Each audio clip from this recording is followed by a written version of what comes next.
Assalomu alaykum qadrli obunachilar. Hozirgi mana yotgan parez molimizni turgizib oldik. Xudo xolasa, hozir bunga immunitetini ko'tarishga ukollar, ishtahasiga ukollar oladi. Hozir. Telefon basida. Mashinaga keldi. Immunitetini ko'tarishga dastin immunimodulator ukolini qilyapti. Tanadagi regenerasiyani tezlashtirib berib, xudo xolasa immunitet mashina o'ttinchi endi bo'ldi. Ishlab turing opa. Tek, sonra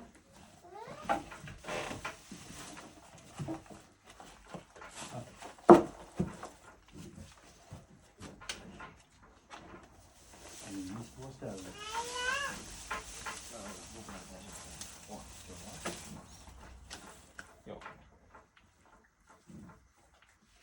Bilmaganman nima bo'ldi o'tiz. Makkani kattasi Baglisdan bordi. Baglidan berikmi? Makkadan beri. Yo'q. Sal yuvib olasan dedi roba. Nima qilyapti? Bunaqaysiz. Yuvganda kecha changini yuvib apparatdan chiqaramiz. Changini yuvib olamiz. Bo'ldi, xudo xolasa. Mana buni olib kelasiz. Bu вообще fantam bo'ladi.